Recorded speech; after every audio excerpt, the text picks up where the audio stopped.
I woke before dawn, as I often do, when the air is still cool and the darkness seems to breathe in slow, steady rhythms. At my age, sleep is a patchwork of half-remembered dreams and soft intrusions of old thoughts. I sat at the edge of the bed, letting my hands rest on my knees for a moment, feeling the quiet weight of the morning settle on my shoulders. The mirror across from me held the familiar image I've grown into. Silver-brown hair, a neatly trimmed beard, and eyes that seemed to have absorbed more stories than I'd ever spoken aloud. My father used to say a man's eyes were the last part of him to grow old. Mine had aged early. I smoothed my hair back, buttoned a clean shirt, and slipped on the worn jacket I always reached for when I needed a layer of calm around me. Today was one of those days. Claudia had summoned me to a family gathering, the first in 7 years. I didn't ask why she wanted the family together again. With Claudia, explanations were accessories she wore only when convenient. I stepped outside into the faint blue-grey light of a sun not yet risen. The breeze carried that subtle mix of expectation and memory. I unlocked my old hatchback, its engine coughing once before settling into its usual soft hum. I rested my hand on the steering wheel for a moment, feeling the grain of the worn leather under my fingertips. Then I drove. Claudia's house sat on a hill, a spotless monument of white stone and glass, built to catch attention from the valley below. As I pulled into the driveway, my old car looked almost shy beside the sleek, silent electric SUVs and polished sedans. I paused before stepping out, taking a breath the way a diver does before sinking beneath cold water. Claudia opened the door before I reached it. Her silhouette was sharp against the bright interior, arms folded lightly, shoulders held back as if expecting applause. "James," she said, her smile thin, "you actually came." I said I would. She eyed my car with the same expression she used years ago when I forgot to iron my school uniform. "Still driving that thing?" "It still works," I replied softly. She exhaled, a sound halfway between amusement and pity. "Come in. Leo's excited to see you. He has questions about your project." Of course he did. I stepped inside. The scent of fresh lemons and polished floors filled the open space. Every surface gleamed. My footsteps sounded too real, too human, in the immaculate quiet. My nephew Leo sat at the dining table, sleeves rolled up, expensive watch gleaming. 27, ambitious, convinced the world was a stage designed for him. "There he is," he said, rising with a grin that didn't reach his eyes. "The mystery, Uncle? Tell me again, how's that little mapping thing you're working on?" He said little, with the same tone someone might use for hopeless. Claudia's lips pursed. "James, you know we only worry. You've always had these experiments." Her voice softened with maternal pity. "At your age, you should want stability." I sat quietly, folding my hands on the table. My appearance, I knew, often made people underestimate me. A quiet man with kind eyes and a modest jacket. Someone who seemed to have stepped off the path years ago. "It's just a small operation," I said. "Nothing remarkable." Leo laughed lightly. "I talked to a friend in tech. He said projects like that never go anywhere. Like, ever." His fingers drummed the table, a habit of someone who believes time is something he owns. "Leo," Claudia chided softly, though not really. "Be gentle." He waved a hand. "I'm just saying, Uncle James, you could still do something with your life. You don't have to cling to whatever that is." I looked at them both. Their faces, confident in their understanding of my limits. Their assumptions so comfortable they didn't even register them as assumptions. I felt something settle inside me. Not anger, not quite sadness. A deeper emotion. One I had learned long ago to fold and keep close. "I appreciate the concern," I said calmly. "Truly." They mistook my calm for acceptance. They always had. Leo grinned. "Good. Then maybe later I can give you actual advice on how to scale a business, if it's not too late for yours." His confidence filled the room like loud music at a funeral. I sipped my tea, letting the warmth settle in my chest. "Advice can be useful," I said, "but only when the person offering it knows the terrain." He frowned, not understanding the nuance. I noticed everything. The slight tightening around Claudia's jaw, the tap of Leo's index finger, the way the light from the glass doors cast long shadows across the floor. Small things. Things that told more truth than words. Anyway, Claudia said quickly, we'll eat soon. Everyone's excited to hear what you've been doing all these years. I nodded, though excitement was the last thing I sensed from the room. As she walked away, I caught my reflection in the glass cabinet's silver-brown hair, warm brown eyes that saw more than anyone assumed. A man underestimated so long he'd become accustomed to its rhythm. But quiet doesn't mean powerless, and humility doesn't mean small. There were parts of my life they had never seen, parts I had built deliberately in the shadows, away from the noise and praise and scrutiny they thrived on. They thought my project was a hobby. They had no idea it was the centre of something far larger, something that would touch their lives more directly than they were prepared for. And today, though, none of them knew it was the day the truth would begin to surface. Lunch preparations filled Claudia's kitchen with warm smells rosemary, toasted bread, simmering garlic. She always cooked on family days, not because she enjoyed it, but because it gave her something to control. I stood near the window with a glass of water, listening to the rhythm of chopping vegetables, the clink of pans, the muffled hum of people arriving. I could hear Leo in the living room talking loudly on the phone, something about an upcoming promotion. His voice carried the edge of a man who believed destiny was a staircase meant only for him. I watched a small sparrow land on the railing outside. It pecked at a crumb, then tilted its head as if studying me. Even birds had a way of seeing more than people who thought they knew everything. "You're awfully quiet," Claudia said, stepping beside me. Her voice was lighter now, softened by the familiarity of the kitchen. "I didn't mean to offend earlier." "You didn't," I replied. She studied my profile, her eyes tracing the lines along my beard, the silver at my temples. "I worry about you," she said. "You've always lived differently." It wasn't judgment this time. It was something else, something closer to guilt. "I'm fine," I said, keeping my tone gentle. "I've been fine for a long time." She nodded, though her shoulders told me she didn't believe it.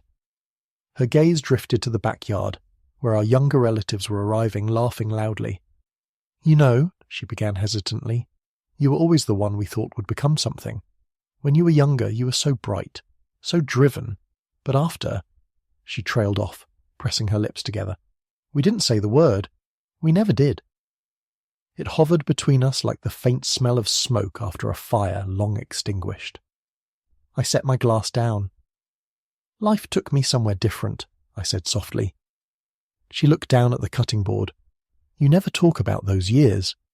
"There's nothing to talk about." Which wasn't true, but truth is a fragile thing. It breaks when handled carelessly. She opened her mouth to ask more, but Leo called out from the living room, "Mom, Uncle James, you have to see this!"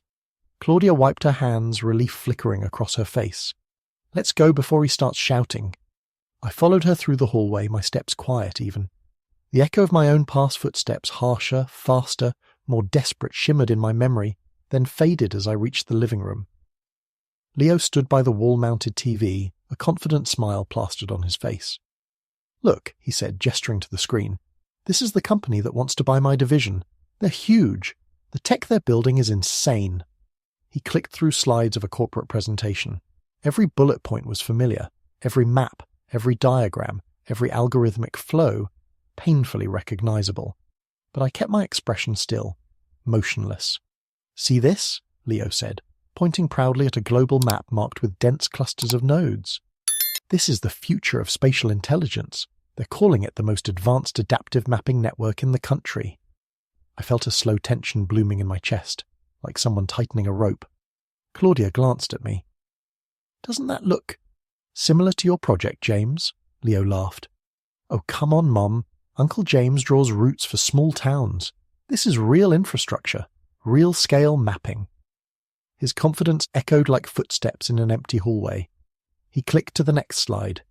Orotech Spatial, Vision for 2026. Claudia crossed her arms. "James, didn't you say your project was called—" I cleared my throat quietly, stopping her. "It doesn't matter." "Right," Leo said, misinterpreting my interruption entirely. "Different league." He switched the TV off and turned toward me. "You know," he added, with a tone that pretended to be kind, "maybe you should consider selling whatever you've been working on too, before it becomes completely obsolete." I nodded once, slowly. "I'll keep that in mind." He seemed satisfied with that, but I could feel Claudia's eyes on me, searching, puzzled, sensing something beneath my calm. I excused myself and stepped onto the balcony for a breath of air. The late morning sun had begun to warm the metal rail. Leaves rustled in the breeze, the sound delicate, almost apologetic. I leaned forward slightly, my hands wrapped loosely around the cool railing. In the distance, the city stretched beneath the hill rooftops. Cranes, the slow pulse of a world in constant motion. My quiet, underestimated project, my little maps, my supposed irrelevance. I let out a long breath, steady and controlled. They didn't know that Auratech, the company Leo bragged about, wasn't just similar to my work. It was my work, built from the foundations I designed, the algorithms I wrote, the strategies I tested. Everything he had just proudly explained was something I had created in silence. Auratech was mine. It had always been mine. I simply never told anyone. Leo didn't know. Claudia didn't know. The entire family didn't know. I'd grown accustomed to living quietly, comfortably in the shadow of my own success, and it should have stayed that way. But fate has a sharp sense of timing. Because earlier that week, Auratech had finalized the acquisition of the company Leo worked for, and the board had chosen a new executive director, me. Not because I asked for it, not because I wanted recognition, because the board knew the truth.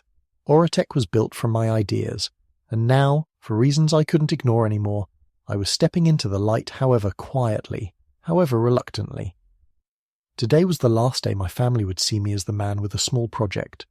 Tomorrow, I would become Leo's new boss. Not out of revenge, not out of spite, simply because life had led us both to the same doorway, and only one of us understood what waited behind it. Lunch was served on the patio where the view stretched over rolling hills and sunlit rooftops. The table was long, dressed in white linen, with polished forks and crystal glasses. Claudia always hosted meals like she was staging a performance. I took my seat at the far end where the sunlight wasn't so harsh. Conversations wove around me, light, shallow, cheerful. People talked about new cars, vacation homes, trendy investments, noise without depth. I listened quietly, though my thoughts wandered. My hands folded themselves loosely in front of me. The knuckles were slightly worn, a reminder of work done quietly and without applause. A few relatives nodded politely in my direction, unsure what to say to the man who seemed to exist just outside their frame of understanding. Claudia tapped her glass. "Before we eat," she said, glancing at me, "I want to thank everyone for being here. It's been too long." People murmured agreement.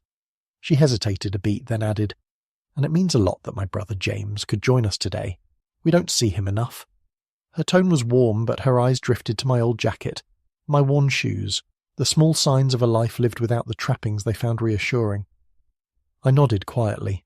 Leo took over the conversation as effortlessly as a man slipping into a tailored suit. "Actually," he said, raising his voice slightly, "I've been telling people about Uncle James's project, the, mapping thing." A few eyebrows lifted politely. Leo smiled like he was about to tell a harmless joke. "It's cute," he said. "Really. But it's like something out of a community college final project." A few relatives chuckled, soft, hesitant, the way people laugh when they're not sure if they should. I didn't flinch. My fork hovered in the air for a moment longer than usual before I set it down. That was the only sign anyone would get from me. Claudia shot him a look. "Leo?" "What?" he said, shrugging. "I'm trying to help." "Uncle James, no offense, but you've always been, how do I say this, idealistic. And that's fine. But you're almost 50. He said it gently, as if breaking bad news. "You should think about practical things, stability, retirement, you know?" I studied him for a moment. The confidence, the naivete hidden beneath it. He reminded me of myself once, before life taught me patience, humility, silence. "I understand," I said calmly. "Life doesn't always go the way we anticipate." Leo misread the tone entirely.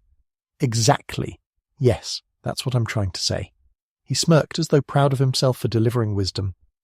I took a sip of water. "It seems you and I have different ideas of what practical means," he frowned. "I mean, mapping small towns with a couple interns isn't exactly a career." My gaze drifted beyond the patio, down toward the roads, the neighborhoods, the invisible threads of data and movement that I'd spent years studying. The world was always talking, always shifting, always revealing patterns to anyone patient enough to see them. I never said I had interns, I replied quietly. Leo blinked. Wait, you're doing everything alone. A few relatives exchanged looks, pity in their eyes. Claudia sighed softly. James. There's no shame in admitting something isn't working, Leo added. Honestly, if you want, I can look over your plan and give you feedback, free of charge. The table laughed lightly, their amusement mingling with sympathy. I felt the sting of an old memory tug at me, my father leaning over me at the kitchen table when I was 21, telling me that I wasn't built for ambition, that my dreams were beautiful but impractical. His words had shaped the part of me that always stayed quiet, the part that built silently instead of loudly. Thank you, I said softly to Leo, but I don't think I need feedback right now. He lifted an eyebrow. Why not? Because things are already in motion. At that he laughed. Actually laughed. Come on, Uncle James. All due respect, but nothing in tech moves without serious backing. You need money, connections, staff whole teams. You can't do this with a sketchbook and a laptop from 10 years ago. A cousin chimed in. You still using that old thing, James? With the stickers on it? I smiled faintly. It still works. More laughter. But Claudia wasn't laughing.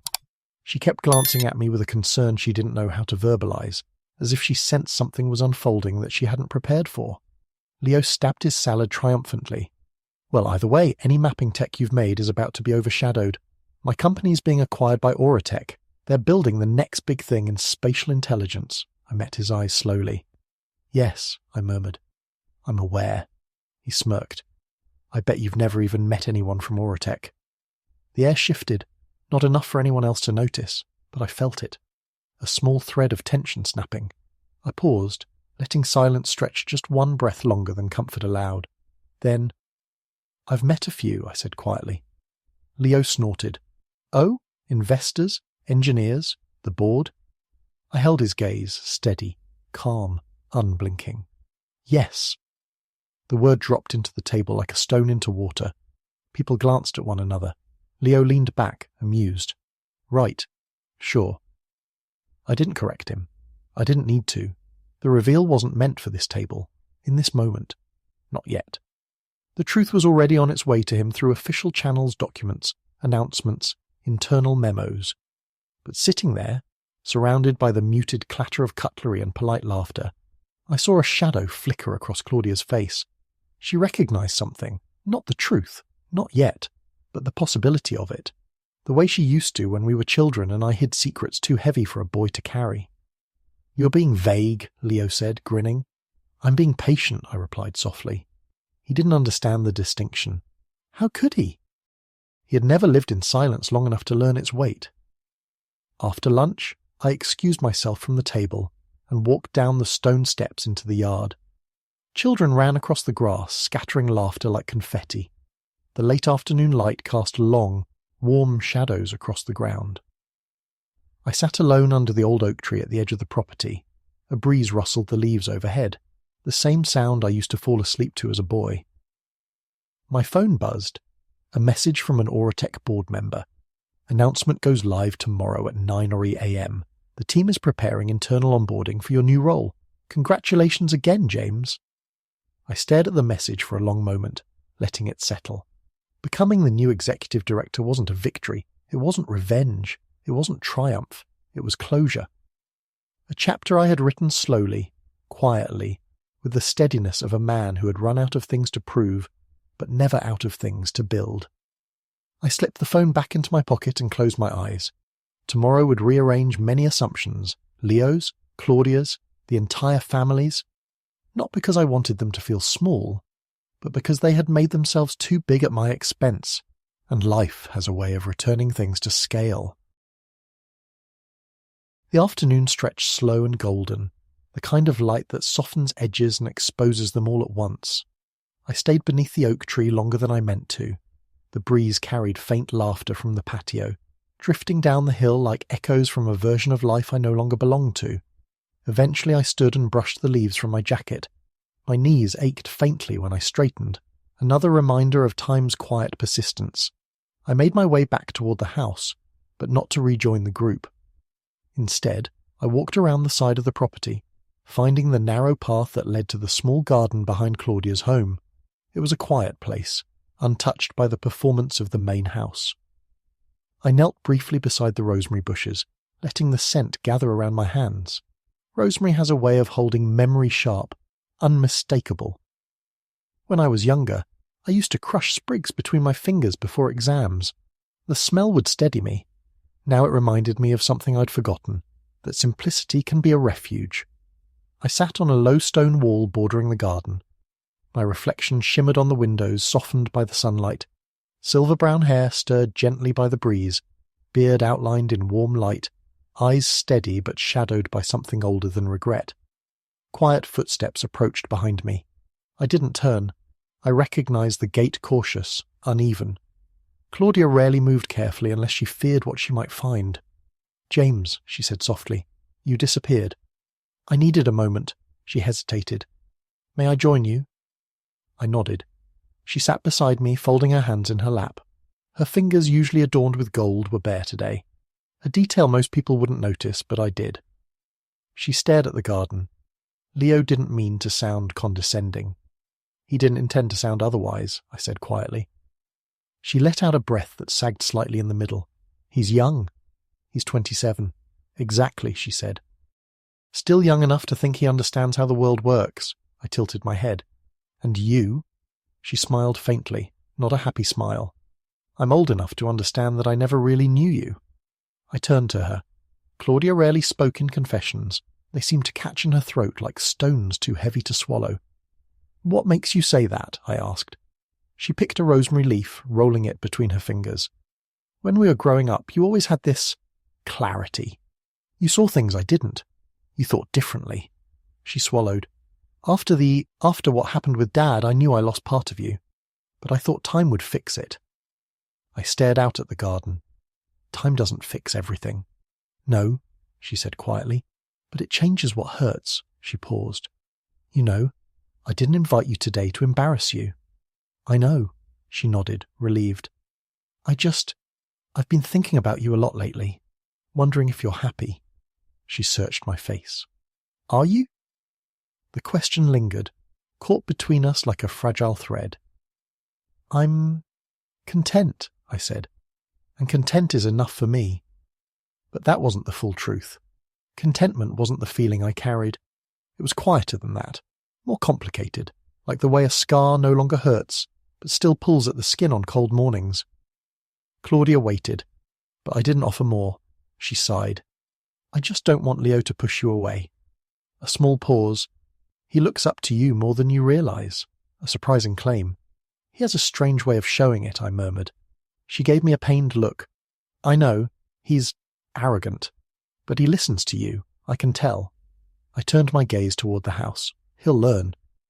"I hope so," she said, "before life teaches him the hard way." Life always teaches the hard way. It's the only language it speaks fluently. She stood up slowly. "Come inside. Dessert's almost ready. I'll be there in a moment." She touched my arm lightly, a gesture she hadn't made in years. Then she walked back toward the patio, her silhouette softened by the fading light. When I finally rejoined the group, the patio buzzed with the looseness that comes after wine. A few relatives played cards. Someone had music playing low in the background, instrumental jazz, familiar but unnamed. Leo was at the center as usual, telling a story with wide gestures and bright confidence. He didn't notice me approach. But the man standing next to him, a middle-aged guest I didn't recognize, did. "I assume you're James?" he asked kindly, extending a hand. I shook it. His grip was firm but respectful. "I'm Adrian Kell," he said. "I work with Leo." I nodded. "Nice to meet you." "Leo's told me about your project," Adrian said. "Sounds interesting." Leo overheard the last word and smirked. "Interesting is charitable." Adrian glanced at him. "No, actually," he said. "It really is interesting. I've seen similar frameworks in larger companies. Takes a lot of foresight." Leo blinked, surprised. "Huh. Well, Uncle James is full of surprises, I guess." I said nothing. Not out of pride or false modesty, but because the moment didn't belong to me yet. But Adrian... He kept studying me with a thoughtful tilt of his head. "Have we met before?" he asked. "No," I said quietly. I don't think so. He frowned slightly. Odd. You seem familiar. I feel like I've seen your name in reports or something. In the tech circles, Leo laughed loudly. Trust me, if Uncle James were in tech circles, we'd know. Adrian hesitated. Claudia, overhearing, said quickly, James prefers staying out of the spotlight. Yes, I said softly. That's accurate. Adrian nodded slowly, as if still trying to recall something. Before he could speak again, Leo clapped him on the shoulder. Anyway, tomorrow's the big day, he said proudly. The acquisition announcement. Big step for me. I watched him for a moment. The unshakable confidence. The certainty that the world would affirm his place in it. You said they're restructuring leadership, right? A cousin asked. Yeah, Leo said with a laugh. Rumour is someone new is taking over the division. Some expert the board's been courting. Personally, I doubt he understands the work as well as I do. But hey, big companies do what big companies do. Adrian glanced at me again, this time with a flicker of realisation. He opened his mouth slightly, but I gave the smallest shake of my head. Just enough. He closed it. Understanding settled in his eyes like a quiet ripple. Leo noticed none of it. He kept talking, oblivious to the fault line beneath him. I looked at him, at the young man who saw me as a relic, as a cautionary tale, as a harmless uncle with naive dreams. He didn't know that decisions had already been signed, teams reorganised, leadership approved. Tomorrow he would wake up to a new hierarchy, one that placed me above him. He didn't know, because I never wanted him to feel blindsided. I didn't want him to feel small. But life rarely honours the way we want revelations to unfold. Some truths arrive on their own timing, and tomorrow's truth would not wait for delicacy. I watched Leo laugh with his friends, confident in his place, confident the world would always treat him gently. A breeze crossed the patio. Children shouted in the yard. Glasses clinked. Somewhere in the distance a dog barked. But under it all I felt the quiet shift, the tremor before the earth moves. Tomorrow would change everything, for Leo, for Claudia, for the entire family, and for me. Not as vengeance, not as triumph, but as the inevitable moment when silence finally meets its echo. Elaine arrived the next morning. She didn't call ahead. I heard the tyres before I saw her, that soft, deliberate crunch of gravel under weight. She always drove as if she were approaching a negotiation, easing in, gauging the terrain before stepping out. When I opened the front door, she was already halfway up the path, her coat pulled close against the wind. She paused when she saw me, her breath catching in a way that didn't match the cool confidence she usually wore. James, she said quietly.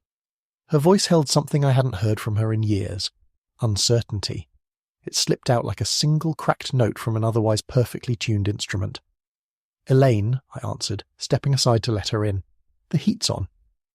She removed her gloves slowly, placing them neatly on the small wooden tray by the door. I watched her eyes move across the living room, the simple furniture, the quiet order of the space. A home that didn't display wealth, only stability, only truth. Her gaze landed on my desk, the scattered papers, the architectural sketches, the thick folders bound with industry tags. Each item was ordinary on its own. Together they formed a pattern she had never bothered to see. She turned back to me. We need to talk. I nodded once. I assumed as much. We sat at the table near the window. Morning light filtered through the thin white curtains, catching the silver strands in my beard. I felt her looking at me, not with the judgment of last night, but with something far more vulnerable. A quiet confession hovered between us, waiting. She folded her hands. After I left your place last night, I went home and told Oliver about the dinner, about your... She hesitated. Your project. Renovation work, I said calmly. Right, that. She swallowed. He laughed. Again. I said nothing. I didn't need to. Silence, I've learned, has a way of unravelling the truth from people more effectively than confrontation. He thinks it's cute, she said with a strained exhale. A hobby for a man who hasn't succeeded, I offered quietly. Her eyes closed briefly, the word hitting her harder than she expected. I didn't say that. No, I said, but you thought it. Her shoulders slumped, the slightest drop but noticeable. Elaine rarely let anything show, but today she was fraying. I need to understand, she whispered. A long pause stretched between us, one I allowed to settle. I could feel her searching my face for something. Frustration, anger, pride. But I offered her none of those, only the same steady calm that had carried me through the years. She glanced toward my desk again. "Why do you have those?" she asked. "Those plans, those contracts, the names on them." Her voice trailed off. A realization was forming inside her, slow and heavy, like ice cracking beneath the surface of a thawing lake. I answered gently, "Because they're part of my work." Her brow tightened. "But your contracting businesses—" I waited. She finished the sentence in a brittle whisper. "Small," I nodded. "That's what you've always believed." A faint tremor ran through her. "What is it really, James?" Instead of answering, I rose from the table and walked to the cabinet near the back wall. I opened the top drawer, the one I rarely touched. Inside were neatly stacked documents bound with the dark green ribbon I always used for completed projects. I placed one in front of her. She lifted the cover slowly, eyes narrowing as she read the header. A long, disbelieving breath left her. "You oversaw this?" she whispered. "Yes. This can't be." She skimmed the pages quickly, her fingers trembling. "This property is enormous. It's worth—" "A great deal," I said quietly. Her hands froze at a page marked with a gold seal. "But this is the signature of a very high-level investor, international." I pulled out the second file, then the third. Each one carrying the same story: large acquisitions, major restorations, discreet development deals. Years of quiet work folded into simple ribbon-bound stacks. Her face paled. You own these?" she asked. I sat back down. "Some, others I manage. Some I fund. Quietly." She stared at me, almost afraid to speak. "How long?" she whispered. "Long enough. Why didn't you ever—" "Tell you," I finished, my voice soft. "Because you never asked to see beyond what you expected of me." Her breath caught again, not sharp this time, but deep, as though she were inhaling a truth she had avoided for years. "I thought—" She pressed her palm to her forehead. "I thought you were rebuilding your life slowly after the divorce, after the layoffs. I assumed you were fragile." A faint smile touched my lips. "I'm many things, Elaine. Fragile isn't one of them." She looked at the documents again, but this time with awe, or perhaps regret. "Why keep it so hidden?" she whispered. I studied her face, the face of a woman who had once looked at me with warmth, then later with impatience, and more recently with thinly veiled pity. "Because I've learned," I said, "that the most stable foundations are built quietly, without applause, without validation. They don't need to be seen to be real." Her eyes softened. "James, why didn't you correct me last night? When I misunderstood everything? When I embarrassed you?" I held her gaze with steady calm. "Because your assumptions weren't about me," I said. "They were about what you needed to believe." She flinched, barely, but enough. A long silence followed, deeper than before, not cold, not angry, just revealing. When she finally spoke, her voice had changed entirely. "Oliver needs to see this," she said. "He needs to understand who he's been mocking." I shook my head. "No, this isn't about him. But he disrespected you." "That has nothing to do with my work," I said gently. "His misunderstanding doesn't diminish it." She leaned forward, her voice urgent. "James, he said you were—" She stopped herself, but I already knew the word. Insignificant. I saw it in her eyes last night. I saw it in his laugh. But I wasn't wounded by it, not because it was untrue, but because I no longer based my worth on their perception. "I don't need him to know my value," I said quietly. "I only need to live it." "Still," she whispered, "he should see the truth." I studied her carefully. The intensity in her voice betrayed something deeper than concern for me. "Is it for him?" I asked softly. "Or for you?" She looked down. A shadow crossed her expression, guilt perhaps, or something close to shame. "I didn't know how wrong I was," she said. "About you, about your life. I thought you'd stalled, that you'd never truly recovered." My voice remained calm. "We all recover differently." Her eyes lifted to mine, glassy, vulnerable. "Do you still think I'm fragile?" I asked. She shook her head, a small, quiet movement. "No, you're stronger than I ever realized." A brief silence settled, Outside, a soft wind brushed against the window pane, like an unseen hand reminding us that time was still moving. Elaine exhaled slowly. "There's more to this, isn't there?" she whispered. "More than what's in these files." I didn't answer immediately. Instead, I let the quiet speak for me, the way it always had. Her eyes widened slightly. "James, what are you planning?" I drew in a slow breath. "Not planning," I said. "Finishing." She waited, expectant, cautious. "What does that mean?" she asked. I looked at her steadily, my warm brown eyes reflecting the weight of years she'd never bothered to notice. "It means everything you thought you understood," I said, "is only the surface." She stared at me, searching my expression for clues, and for the first time in a very long time, she looked afraid of underestimating me again. Elaine followed me out to the porch. I stepped into the cold morning air first, letting it settle on my skin, letting its clarity steady my thoughts. The sky was washed in that pale winter blue that feels almost translucent, as if the world is holding its breath. She lingered behind me, her footsteps soft, unusually soft for her. I heard the hesitation in each one. "James," she said quietly, "you said you're finishing something. What did you mean?" I rested my hands on the porch railing. The wood was cold, smooth from years of weather. I looked down the length of the yard, the bare trees, the thin line of frost along the fence. Small details have always steadied me. "It means," I said, "the work I've been doing, the properties you saw today, they're all pieces of one project." She stood beside me now, her breath small white clouds rising and dissolving into the morning. "One project?" she asked. "But they're so spread out. Different towns, different systems. What project could they all belong to?" I could feel her eyes on my profile, searching for an answer I hadn't yet given. I turned to her slowly. "The company Oliver works for," I said. "Creswell Holdings." She blinked. "What about it?" I studied her for a moment, the way she held her coat tight around her ribs, the way she leaned forward just a fraction. A woman bracing for bad news she couldn't yet define. "They're expanding," I continued, "aggressively, too aggressively. They're buying parcels they can't afford, pushing into markets they don't understand. You've seen the tension he brings home. You know the pressure they're under." "Yes," she whispered, "but what does that have to do with—" "Their expansion isn't arbitrary," I said. "They're growing over a foundation that doesn't exist. They're building on land that belongs to me." Her lips parted slightly. "What?" I turned my head and looked at her fully. "For the last 7 years, I've been acquiring every anchor property Creswell relies on.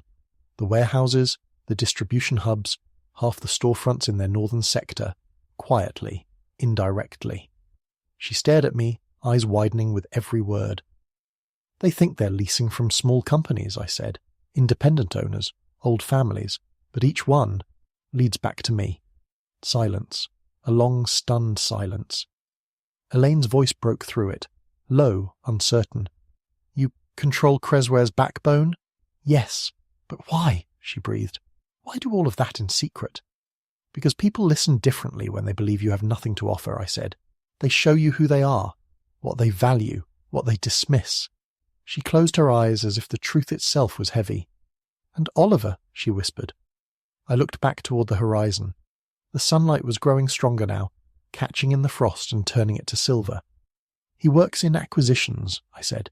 "He prides himself on understanding the terrain, reading people, navigating power." I paused. He never once thought to look beneath the surface. Her breath caught, a single, sharp inhale. "James, are you saying you're—" "I'm Cresware's new majority stakeholder," I said quietly. A tremor ran through her. I continued, my voice calm, steady, without triumph. "A week ago I finalized the purchase, quietly, without boards, without announcements. They're debts to the shell companies I own." I exhaled. "Let's just say they were eager to sell before the structure buckled." She stared at me, her face pale. "Oliver works for you." "In 2 hours," I said, "the leadership team will receive the internal memo. He'll hear it from them." She pressed a hand to her mouth, absorbing the weight of it. "He mocked you," she whispered. "And all this time you were—" "Building," I said softly, "not proving." She looked at me then, really looked, as if the man she thought she knew had been replaced with someone older, steadier, sharper. But I hadn't changed. She was simply seeing me clearly for the first time. A long, fragile moment passed. Then she whispered, "James, what do you intend to do with him?" I met her eyes, warm brown against the grey blue of her shock. "I'm going to do what no one has ever done for him," I said. "I'm going to give him an opportunity." She frowned. "An opportunity?" "Yes." "Not punishment?" "No," I said. "Humiliation only teaches people how to hide. It doesn't teach them how to grow." She swallowed. "You're kinder than he deserves." I gave a faint smile. "It's not kindness. It's clarity." The wind brushed past us, carrying the faint scent of pine from the trees at the far end of the yard. Elaine's shoulders sagged slightly as though something inside her had finally given way. Then she whispered the truth she'd kept tied up inside her for years. "I misjudged you. Again and again. I thought you were stuck. Small. Diminished. And you were building this entire time." I didn't answer. Some truths don't need responses. She stepped closer. "I'm sorry." I held her gaze, calm, steady. "I know." A pause. Then she asked, "Will you go to the office today?" "Yes," I said, quietly. "I'll attend the announcement meeting." She nodded slowly. "And Oliver will be there." "He will. And he'll see you walk in, as the new owner." "That's the idea." She inhaled deeply, then whispered, "Should I come?" I studied her face, the tension around her eyes, the way her breath shook just slightly. "No," I said gently. "This isn't yours to carry." Her expression crumpled for a brief second, a flicker, but real. And then she nodded. "I'll wait to hear from you," she said. When she left, the gravel crunched again beneath her tires, a smaller sound this time. Or maybe I simply heard it differently now. The drive to Cresware was quiet. I didn't rush. I kept the window cracked, letting cold air braid itself into the car. It helped settle the edges of my thoughts. I passed through the city slowly, watching workers unload trucks, watching a man sweep his storefront, watching a child chasing a bird with mittened hands. The world never stops moving, though people often do. By the time I pulled into the underground lot, the announcement meeting was minutes away. I walked through the corridor, hearing my footsteps echo in the concrete space. My reflection followed me in the darkened glass. Silver-brown hair, neatly trimmed beard, the quiet look of a man who has survived more than he speaks about. When I reached the door of the boardroom, I could hear the muffled murmur of voices, confusion, tension, speculation. Then Oliver's voice cut through, sharp and annoyed. "This is ridiculous. A new owner? Out of nowhere? I should have been notified days ago. I'm senior acquisitions. Who the hell is this investor anyway?" His voice had always carried a brittle arrogance, the kind that breaks easily when struck. I pushed the door open. The room fell silent. Dozens of eyes turned toward me. And there, near the front of the table, Oliver froze mid-sentence, his expression twisting through disbelief, annoyance, dawning realization, and something like fear. "James," he said, not mocking, not condescending, just stunned. I stepped forward, calm and steady. The CEO, soon to be former, cleared his throat. "Everyone, this is—" "I know who he is," Oliver said, his voice cracking. "But why is he—" I took the empty seat at the head of the table. Every eye followed me. I placed a thin folder in front of me. My hands were steady, quiet, deliberate. The CEO exhaled sharply. "James is the new majority owner of Cresware Holdings." A collective inhale swept the room. Oliver just stared. His face went pale, then red, then something hollowed behind his eyes. I didn't gloat. I didn't smirk. I simply met his gaze, calm, warm and steady. "Good morning, Oliver," I said softly. He swallowed hard. You can't be serious." "I am," I said. "I've been serious for a long time. You're only now seeing it." He looked like a man trying to assemble a puzzle with shaking hands. "You let me," he began, voice quivering. "You let me talk to you that way." I tilted my head slightly. "I don't need people to speak to me a certain way to know who I am." He stared, chest rising and falling too fast. "I misjudged you," he whispered. The same words Elaine had spoken. I nodded gently. "You did." A heavy silence filled the room. He took a small, unsteady step back, as though something in him had broken open. "I'm sorry," he said, barely audible. I held his gaze with quiet authority. "You don't owe me an apology," I said. "You owe yourself a better understanding of the people around you." He blinked rapidly, processing the truth beneath the words. I continued, voice soft but unwavering. "I'm not here to punish you. I'm here to see who you choose to become." No dramatic pause, no triumph, just truth. And it landed. His shoulders trembled, his jaw tightened. Something in his posture shifted, not defeat, but recognition. A man seeing himself clearly for the first time. The meeting continued after that. Formalities, signatures, transitions. But Oliver barely spoke. He kept glancing at me as if recalibrating everything he had ever known. By noon, it was done. Creswell was mine. Quietly earned, quietly revealed. I left the building the same way I entered. Calm, steady, unhurried. No applause, no spectacle. In the parking lot, I paused beside the car, letting a soft wind brush across my face. My phone buzzed. A message from Elaine. "How did it go?" I typed back slowly, each word exact. Quietly. Then I put the phone away and drove home through the fading light, the silver edges of the day softening into dusk. Not triumphant, not vindicated, just at peace. A man finally seen,